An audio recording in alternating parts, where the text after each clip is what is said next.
Okay, I left you here showing you how to change the text color. So you'll want to fill this out together. Say somebody added this, then the other color person could come in and add more to it. One person, you really don't want to be exhaustive about filling all of this out and not leaving someone else anything else to look up.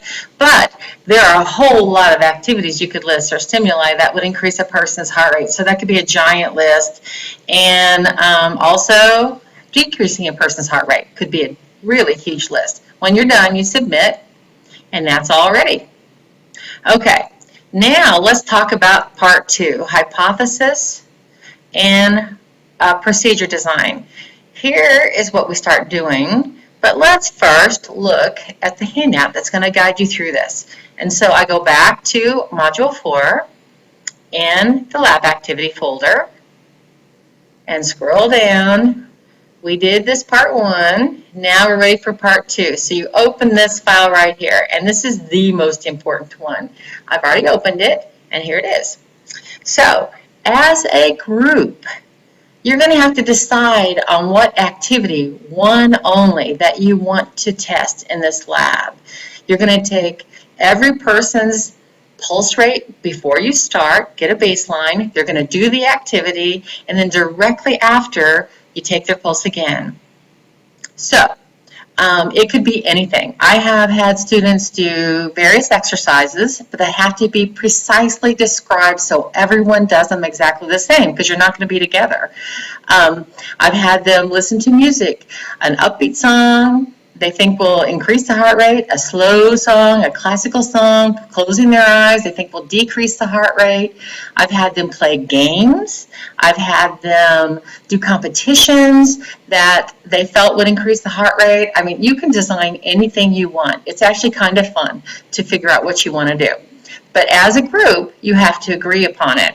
And so what I would suggest you do is start posting your ideas in the wiki. So let's say I want to perform 30 jumping jacks in 30 seconds, clapping the hands together over the head. Well, you probably need to add the jumping part and spreading the legs, so it's very, very precise. Say Rob says, yeah, that's okay. I think that's an okay one, but I think we need that more precise so everyone knows. And so Rob comes in and changes text color to blue,